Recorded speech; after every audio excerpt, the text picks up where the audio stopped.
disorders in units, a single center experience from KKCTH CHENNAI, with the guidance and help from Dr. Chandrakumar, our HOD, Vanadi Hemandakumar ma'am, our consultant, Shyam sir, our senior.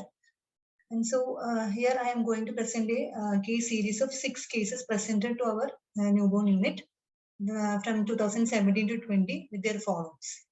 So before going to the case series, I am just giving a brief introduction regarding congenital diarrheal disorders, otherwise congenital diarrheas and enteropathies known as CODS. So these are a group of inherited enteropathies characterized by persistent and often severe diarrhea presenting in the first few weeks of life. Most of them have a similar presentation, even though their etiologies are different and they have a different outcome. And most of them are having a single gene defect. So they are reported as a monogenic diarrheas. And this group of diseases until recently were described anecdotally in isolated case reports with their confusions in the classification. And there is a limited literature on the clinical spectrum and outcome of CBDs from India. But with the rapid advancement in genetic diagnostics, now there is a better understanding of these diseases with respect to their presentations and pathophysiology. So when to suspect a congenital diarrheal disorder? We know that the most common cause of diarrhea in a newborn is acquired causes like infections and allergies, but they usually present after 2 or 3 weeks, that is after discharge from the hospital, and usually they will be mild to moderate severity. So we have to suspect a congenital diarrheal disorder when a baby presents with a very early onset, usually after 1 to 2 days, within 1 to 2 days after birth, or within the first week of life. The severe diarrhea, severe dehydration and electrolyte abnormalities, even when the baby is on exclusive breastfeeding. And we already discussed that these diarrheas are monogenic defects. So there is a more incidence of these diarrheal disorders in populations where there are increased incidence of consanguinity, and also more common in specific ethnic groups because of the founder effect of the gene. So we have to suspect when there is a history of consanguinity and a history of a specific ethnic group, babies presenting with the history of severe diarrhea in the early neonatal period. And also their mothers may have a history of polyhydramnios during the antenatal period, and the antenatal scans might be showing some dilated bowel loops because these diarrheas will even present before birth. Newborn may be having the diarrhea even before the birth, so the intestinal lumens will be filled with fluid. Then, and also there are sometimes they may be associated with a part of other multi-system involvement, like they might be having some dysmorphism or congenital anomalies, or they may be part of an immune deficiencies. So all these are the red warning signs to suspect a congenital diarrheal disorder when a newborn presents with a very severe diarrhea in the early newborn period. And we have a modified Canani-Perrin classification, which classified congenital diarrheal disorders into 5 groups. First one is the disorder of epithelial nutrient or electrolyte transport, which include congenital chloride diarrhea. Congenital chloride diarrhea, we know the chlorine will be lost through the stools. So the chlorine amount will be very high, that is more than 120 mm. And the babies, the mothers will be having history of polyhydramnios during the antenatal period. Congenital sodium diarrhea also will present with a high amount of sodium, loss of sodium through the stools. And others like glucose galactose malabsorption and primary bile acid diarrhea. Then disorders with epithelial enzymes in metabolism like primary lactase deficiency, sucrase isomaltase deficiency, and diacetyl glycerol transferase deficiencies. So there are many other members also in this group, but I am only telling few important examples under each group. And disorders of epithelial trafficking and polarity, that is including microvillus inclusion disease, congenital tufting enteropathies, trichohepatoenteric syndromes. So here the enterocyte polarization will be affected, and there will be defective intracellular protein transport in these disorders. And disorders of endocrine cell function, which included there will be a maturation arrest of the endocrine cells in the enteric system. So that will be like enteric and endocrinosis or enteric dysendocrinosis. Then other immune dysregulation associated enteropathies. Sometimes this congenital diarrheal disorder may be part of syndromes like IPEX syndrome, autoimmune polyglandular syndrome, Chapel syndrome, which is a complement CD55 associated disorder. So that can be a part of a other major immune dysfunction syndromes also.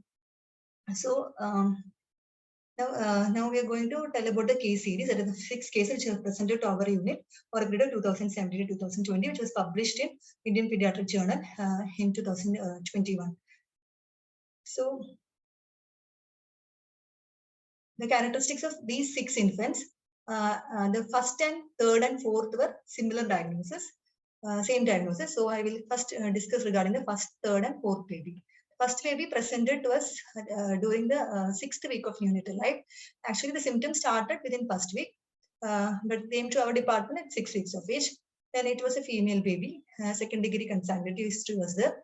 And birth weight was 3.12 kg, but the admission weight was 2.37. The 25% weight loss, significant weight loss was there. And even though we have tried our maximum, we couldn't save the baby. We were succumbed to fungal sepsis. And baby required nearly 48 days of, we was on 48 days of parenteral nutrition support and hospital stay of 122 days. But unfortunately, we couldn't save the baby. Then coming to baby number 3 and 4, both of them are presented. The baby 3 was presented at the age of 4th week of life, and baby 4, case number 4, was presented 3rd week of life. And the symptoms also started during the first week of life. Both were female babies with a history of consanguinity in their family. And we can see the birth weight was 3 and 3.25 here. Both have a significant weight loss. Here at 2.22 at admission, here 2.10. And discharge weight was 2.65 and 2.99 here. And both of them required parenteral nutrition. First, third baby nearly for 10 days, and fourth baby for 22 days. And hospital stay was for 21 and 42 days. So when a baby presents to a department with a congenital diarrheal disorder, the first thing you have to see is whether the baby is having a osmotic diarrhea or a secretory diarrhea. You know, osmotic diarrhea and secretory diarrhea, the osmotic diarrhea will cease with fasting, and the secretory diarrhea will continue or not change even during fasting also. So, and we can also differentiate secretory and osmotic diarrhea by means of calculating the stool osmolar gap and also calculating the stool electrolytes. So the stool osmolar gap is calculated by a formula using 290 minus 2 into sodium plus potassium. So in the osmolar diarrheas, the stool osmolar gap would be high, that's more than 100 milliosmolar. And in secretory diarrheas, the stool osmolar gap will be low, it is less than 50. So that is one way of differentiating the secretory diarrhea and the osmotic diarrhea with the help of stool osmolar gap. But we have not done that in our case. Then another important thing is that presence of electrolytes. We know the congenital chloride diarrhea and sodium diarrhea. Congenital sodium diarrhea are secretory diarrheas with a lot of loss of sodium, chlorine, respectively in the stools. So those secretory diarrheas usually have a low osmolar gap, stool osmolar gap, as I told earlier, with a high amount of sodium. In congenital sodium diarrhea, the sodium amount will be more than 145. And in congenital chloride diarrhea, the sodium amount will be more than 120. So they will be having high stool electrolytes and a low stool osmolar gap in case of secretory diarrhea. And in osmolar diarrhea, the stool osmolar gap will be high. Okay, so that is how we are differentiating between secretory and osmotic diarrhea.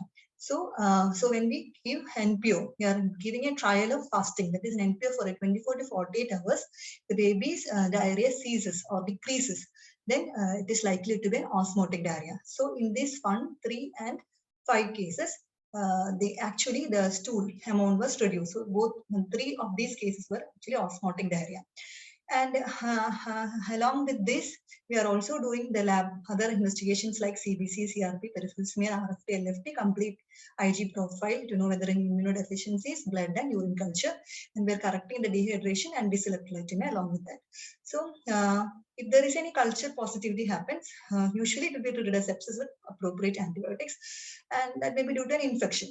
So if there is no sepsis and diarrhea still persisting even with a standard infant formula, we initially start him on some hypoallergenic elemental amino acid based formula. So usually if there is a good response, mostly it will be CMT, which is the most common diagnosis in our unit. And if there is no response to AAF, that is amino acid based formula, we have to consider all these kind of congenital diarrheal disorders, and we will start them on parenteral nutrition. And along with that, we have to do the endoscopy and mucosal biopsies as a part of the routine workup. And we will also consider genetic testing, especially if there is a history of consanguinity. So the case number 1, 3, and 4, as told earlier, all 3 developed diarrhea during the first week of life when they were on exclusive breastfeeding. So we suspected congenital diarrheal disorder, and they presented with osmotic diarrhea after giving an NPO challenge. that is after giving a fasting trial, we have concluded that we could understand that all the three were having osmotic diarrheas, and they also had hypoglycemia, hypernatremia, metabolic acidosis, usually associated with diarrheas and septicemia. So, but there was no evidence of any immune deficiencies. And there was no improvement on hypoallergenic formula or total barrel nutrition. So it is unlikely to be any cow's milk protein allergy also. But the first baby I told as earlier, initially finally succumbed to fungal sepsis without a diagnosis. So what we have done is that we have done an NGS just 3 weeks prior to the death of the baby, and provided the diagnosis of CGG posthumously. And we advise the prenatal counseling for the parents for the next pregnancy. So when the case 3 and 4 came, very similar presentation. And we have done, we told that once we confirm that it is an osmotic or a secretory diarrhea, if it is an osmotic diarrhea, it is usually due to carbohydrate malabsorption or a fat malabsorption. So next step, fat malabsorption, usually the stools, it will, observing the stools, it will give a clue. The stools will be bulky, stools will be having foul smelling, and we can do even a spot fecal test to identify the presence of fat in the stools. But here the stools were watery. So it's most likely to be carbohydrate malabsorption. So next step is to identify what is the which type of carbohydrate has malabsorbed. Is it a sucrose, or is it a lactase, or is it some glucose or galactose? So we want to know what is the type of carbohydrate. So we have to do a glucose challenge test. So we are specifically doing here ORS glucose challenge test. So glucose challenge test was positive in both the cases. That means that there is a glucose malabsorption in both cases, case 3 and 4. And as a part of routine workup, we have done endoscopic biopsy and electron microscopy. Both were unremarkable in both the cases. So when there is a glucose challenge test was positive, that means there is a glucose malabsorption. And in view of the similar presentation to the case 1, and also there is histoconsanguinity is also there, and glucose challenge test is also positive. So we empirically started this baby on fructose-based special formula, pending the final reports of NGS. NGS report was awaited at that time. But we could see that after starting the fructose-based formula, baby had a dramatic clinical recovery with complete resolution of the symptoms within 48 hours, and we discontinued the TPN. So what it could be? So we know that the fructose is digesting. So issue is with glucose. So glucose and galactose it might be. So finally, what happened when the NGS report came, it confirmed the diagnosis of congenital glucose galactose malabsorption during follow-up. So this congenital glucose galactose malabsorption is again an autosomal recessive disease. It usually presents with severe hypertrophic diarrhea and severe dehydration. What happens is that here there is a mutation of sodium glucose co-transport abnormality with the insufficient absorption of glucose and galactose. So it will respond to glucose galactose free diet. We know fructose is independently absorbed by GLUT5 transporter. So it can be added to this diet. So a diagnosis usually confirmed by the genetic mutation study in the SLC5A1 gene. So this case number 1 actually helped the history, the similar presentation of the case 3 and 4 to the case number 1 actually helped in diagnosing the case early, and we could start in treatment before even getting the report of NGS. So both children, when I assessed at 2 years of age, were found to be thriving well and had age-appropriate developmental milestones. So these are those 2 kids. So now coming to case number 2 and 5. So case number 2 and 5, we can see that the case number 2 is presented to our department at 3 weeks of life, and case number 5 at 6 weeks of life.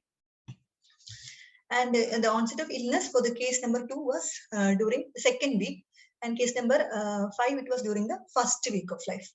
Then both are male babies, and there was also a history of consanguinity, and birth weight was 3 kg, and there was a severe weight loss. Admission is 1.99 kg, but here not too much weight loss. And the discharge weight was 3.34, here it was 3.98, and the parental nutrition requirement was merely for 68 days, for 20 days. Length of hospital stay was high for case number 2, is 104, and here it is 45. So now I'm coming to the other details of case 2 and 5. So these babies, initially our approach was like that, similar. We will give a 24 to 48 hour trial of fasting, and we will assess whether it is an osmotic or a secretory diarrhea. So these babies presented during the second week of life with feed refusal and failure to thrive, and these babies were also on exclusive breastfeeding. And even we tried other formula feeds that also resulted in vomiting, dehydration, and hypoalbuminemia. So the other point here was that there is a hypoalbuminemia in these babies.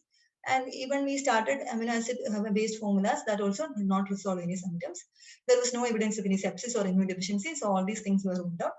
And but surprisingly, oral glucose challenge was negative. So this indicates this is something other than carbohydrate malabsorption. But we cannot fully conclude. But there is no glucose malabsorption. This is what we are getting from this. Then again, also, but baby also had other features like hypertriglyceridemia and occasionally bulky and greasy stools. It was not always. Occasionally there was bulky stools. So in between, some fat malabsorption is also happening. That is what we could conclude from the history. So we done an endoscopic biopsy that appeared to show a non-specific patchy villus atrophy. So usually this patchy villus atrophies are usually seen in immune-mediated disorders. And it is also reported in DGAT, that is diacylglycerol transferase deficiency, also reported to have the patchy villus atrophy, but there were no any viral inclusion bodies. And viral inclusion bodies means mainly for CMV. And usually endoscopic biopsies, the villi architecture, we can identify the villi architecture, we can identify the villi crypt ratio from the endoscopic biopsies. And usually these microvillus inclusion disease and the congenital tuft enteropathies, is one entity that is related to the defective enterocyte polarization. Will be having a tuft of enterocytes at the tip of the microvilli. And all these disorders are due to some defect in the enterocyte polarization and differentiation. So there will be in microvillus inclusion disease, usually they will be having defective myosin gene, and so their additions, this intracellular protein transport will be affected. In case of the tuft enteropathy, there is a defect in the epithelial adhesion molecule. So both of these disorders usually have some villus architecture abnormality that is usually associated with disorder of the polarization, enterocyte polarization and differentiation. So, but here also we could get a non-specific patchy villus atrophy. And so this non-specific patchy villus atrophy, the other important cause is DGAT. And so we started the baby on TPN while awaiting the diagnosis. Surprisingly, the NGS confirmed DGAT1 deficiency, and the baby was treated with specific custom-made fat-free infant formula, fat-soluble vitamins, and MCT oil. So case number 2 now currently is aged 18 months, has some motor development delay, and child continues to have some failure to thrive even on the fat-free specifically formulated diet. Case number 5 also responded to the fat-free diet, but showed slow weight gain, but now lost to follow. This is our case number 2, having DGAT deficiency. And now coming to case number 6, this patient presented with neonatal cholestatic jaundice, osmotic diarrhea, and failure to thrive. The baby was on exclusive breastfeeding. So this baby, the demographic details. Yeah, this is presented at our department in 3rd week of life. Symptoms started with the 1st week. Male baby with the 3rd degree consanguinity. Birth weight was 2.9. The weight at admission was 2.6, and discharge weight was 3.57. And the parental nutrition required for nearly 7 days, and hospital stay was for 14 days. So, so this baby, the jaundice. This baby was also told. We also told that this baby was also on exclusive breastfeeds, but with that baby is having osmotic diarrhea. So we know osmotic diarrhea usually have carbohydrate malabsorption or fat malabsorption is the most common causes, and among them the carbohydrate malabsorption is the most common cause. And the jaundice disappeared gradually, but diarrhea and failure to thrive persisted despite adequate breastfeeds, and child continued to remain symptomatic even on supplemental infant formulas. And the baby also had additionally some atopic features. Ig levels were elevated, but the child improved dramatically on a trial of hypoallergenic formula rich in MCT. And we told the child was discharged after a few days, but we can see that finally the NGS report came to be a congenital lactase deficiency, and baby is growing well and is now able to tolerate the lactose-free cow's milk protein containing the infant containing the infant formula at 9 months of age. So congenital lactase deficiency is an autosomal. We know it is an autosomal recessive disease. Usually, the lactase gene will be affected, and that will lead due to the decreased mucosal lactase fluorescent hydrolase enzyme, and the neonates will develop severe water and osmotic diarrhea after starting the breast milk or formula feeds, resulting in severe dehydration. And once we remove the lactose from the diet, rapidly improves the symptoms, and diagnosis is confirmed by the either we can do the duodenal biopsy and measure the lactase activity, or by mutation analysis of the LCP gene. This is a congenital lactase deficiency.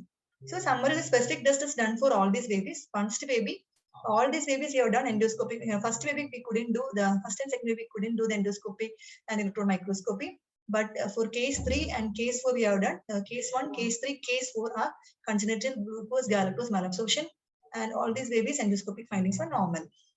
And case 5 also we have not done. And case 2 also we have not done. In case 6, there was a blunting of microvilli. We told no blunting of microvilli is not a conclusive finding. Then blood usually associated with this immune disorders.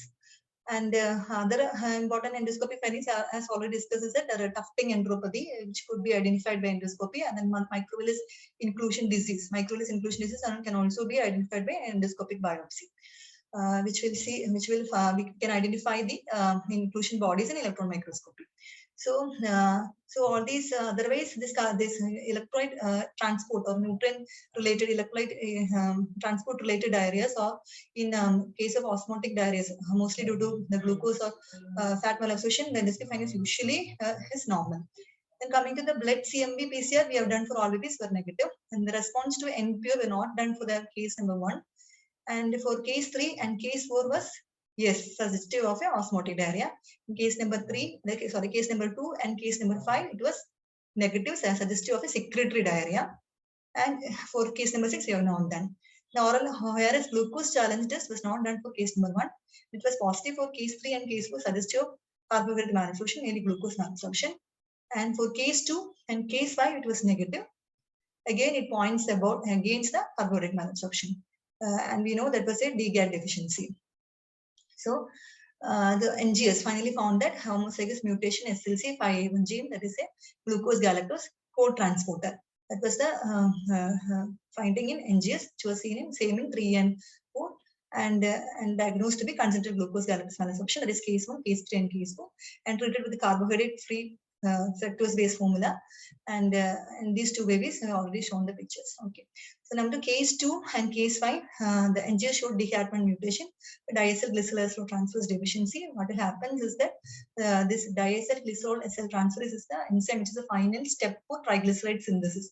So this diacylglycerol will get accumulated in the enterocytes, and it is toxic to the enterocytes, and it itself will cause some protein losing enteropathy by damaged enterocyte. That is why we are getting hypoalbuminemia in this case in DGAT deficiencies. And also there will be fat malabsorption. That is why occasionally we are getting some bulky or greasy stools in case of DGAT deficiencies. And these babies also are having a response to fat-free formula, but not fully. The developmental milestones are not fully achieved compared to the other carbohydrate malabsorption babies. And case 6 is a congenital lactase deficiency that we could actually we were not initially thought about congenital lactase deficiency, but finally the NGS report came to be LCT gene mutation, and baby is also now on lactose-free infant formula and thriving well.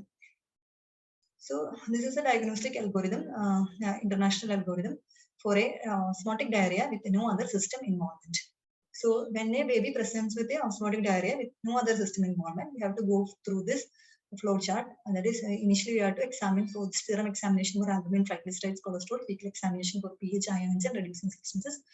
And when the abnormal is, when the fecal pH is less than 5 and reducing substances are present, we suspect a carbohydrate malabsorption.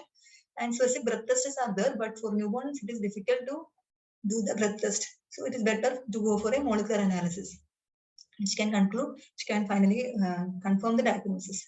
And again, other one was hypoalbuminemia. If we are seeing hypoalbuminemia and biopsy showing some distorted obstetrical lymphatic vessels containing activities, we have to suspect lymphangiectasia.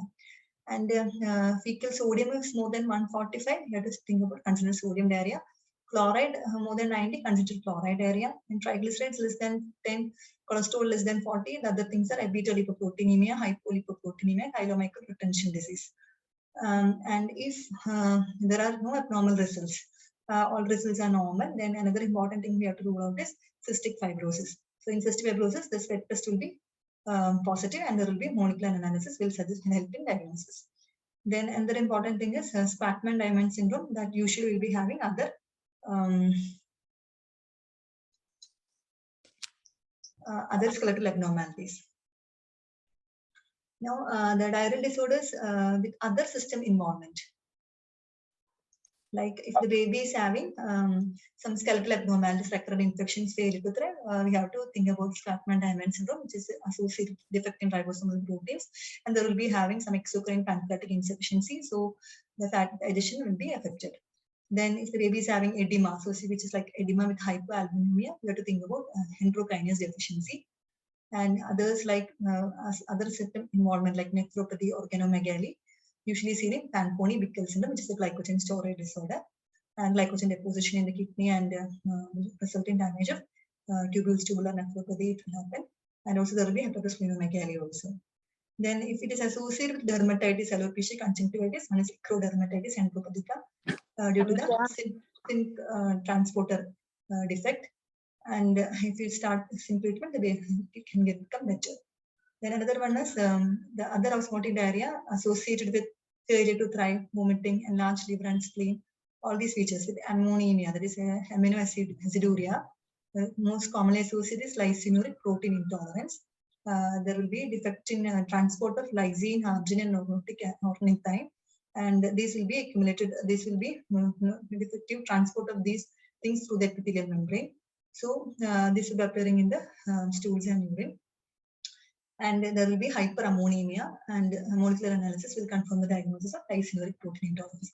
So these are the other osmotic diarrheas which should be suspected when there is other system involvement, particularly like Spratman, enterokinase deficiency, Fanconi-Bickel, ectodermatitis enteropathica, and lysinuric protein intolerance. If a baby presents the secretory diarrhea, in our case it was a DGAT. If there are other specific symptoms, like babies having dermatitis, thyroiditis, so this is a part of an autoimmune enteropathy or IPEX syndrome. That is immune dysregulation or endocrinopathy and X-linked disease. So can be part of this one. Or if the baby is having some facial dysmorphism, immunodeficiency, it can be either a syndromic diarrhea also. Then intestinal epithelial dysplasia, the tufting enteropathy, which I told we can identify by the dural biopsy and electron microscopy. The microvilli will show the tuft of enterocytes, the tip, and they also have other features like punctate keratitis, abnormal conjunctive epithelium, ophthalmological features, and choanal atresia, intestinal malformations are associated with it. And that is known as intestinal epithelial dysplasia, can be identified from the biopsy and electron microscopy. Then another important, if there is no other specific symptoms, we should think about microvillus inclusion disease. This is also a defect in the enterocyte polarization, and there will be inclusion bodies which can be identified by the electron microscopy, and can also identify with the staining, CD10 plus staining. So we can see that PA is positive material in the cytoplasm. So these are other important secretory diarrheas. Then secretory diarrheas which are not having an early onset, late onset. The late onset secretory diarrhea, we have to suspect the disorder of intestinal motility by help of functional studies and endoscopy. And other important thing is bile acid malabsorption.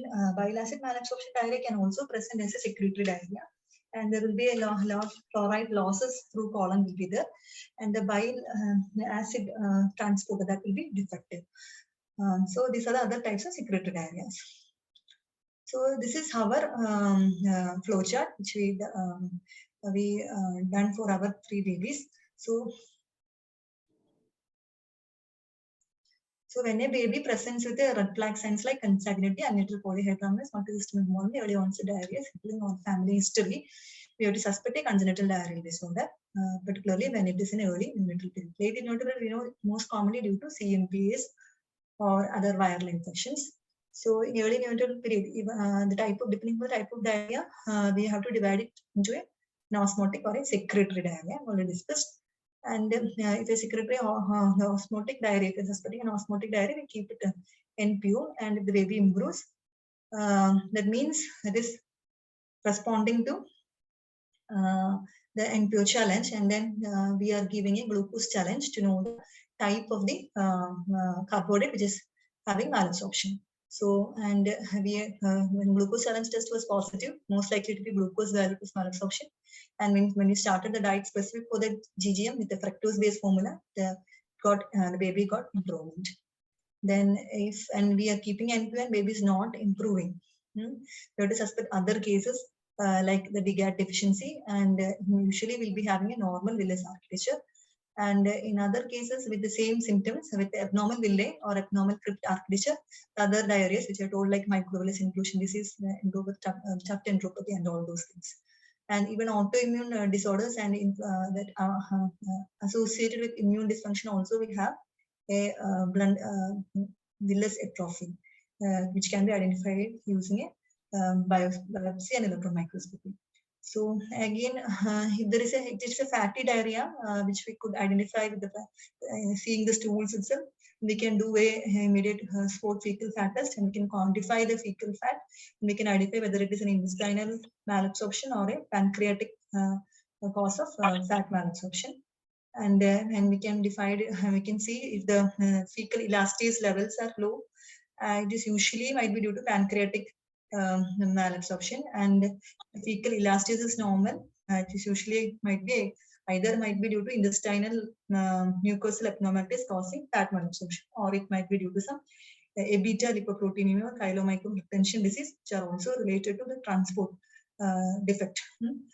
So in that we can also see the fat laden enterocytes in the endoscopy.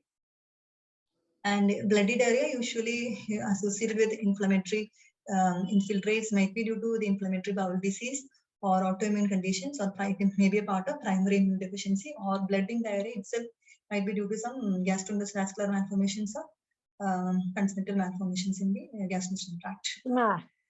And sensitivity 6 Now 10 coming to congenital glucose already discussed that it is a disorder of membrane carrier, usually presents as an osmotic diarrhea. We already discussed that it is a disorder due to the mutation of SLC5A engine, which will lead to an alteration in the sodium glucose transport abnormality, leading to insufficient absorption of glucose and glucose. And this was our case number 1, 3, and 5. And that responded well to a glucose and glucose free diet. And we know glucose is independently absorbed by the glucose transporter, so there is no issues for fructose absorption in this case. And we can confirm the diagnosis by genetic mutation study in the SLC5A gene. And diacetyl glycosyltransferase, it is a recently described congenital diarrhea disorder, and it is characterized by transport-related diarrhea, that is more secretory diarrhea. And they may be having a protein-losing enteropathy also, and growth failure. And it is usually the diarrhea is induced by the intake of lipids. And due to loss of function mutation in the DGAT, that it is an enzyme which is involved in the final step of triglyceride synthesis. And how this DGAT deficiency causes diarrhea is actually unclear, but it is proposed that the buildup of this diglyceryl transferase substrates in the intestinal mucosa is actually toxic to the enterocytes, and that can cause toxic damage to the enterocyte, resulting in protein-losing enteropathy. And this excessive fatty material also behave like a like detergent-like behavior of the fatty acid molecules, and there in between there will be fatty diarrhea also. So management is mainly limit the fat intake, and also to prevent the essential fatty acid, we have to give intravenous lipid administration also. Then another one is the congenital lactase deficiency. That is also a disorder of the fresh water membrane. We know that is also present with osmotic diarrhea with low pH. The lactase gene is affected, leading to decreased enzyme activity, lactase fluorescein hydrolase enzyme, and neonate will develop severe watery diarrhea soon after starting the breast milk or formula, which was both of them contain lactose. And when we stringent lactose-free diet, rattling over symptoms. And diagnosis made by either by measuring the activity of the lactase enzyme using the duodenal biopsy and measurement of enzyme activity, or by the mutation analysis of the LCPG. So conclusion is that we should have an IND for suspicion whenever there are warning signs. And NGS has definitely revolutionized the diagnostic approach to CBDs, and NGS is must for the diagnosis nowadays. And management is individualized based on the molecular and tissue diagnosis, and it ranges from a simple change, early implementation of the elimination diet. It is whatever is that is like elimination of the glucose and galactose in case of congenital glucose malabsorption, and elimination of fat diet in case of DGAT deficiency, and change it to a specific diet, or either way we may need a complex lifelong technique. So earlier the diagnosis, better the prognosis and outcome. Thank you.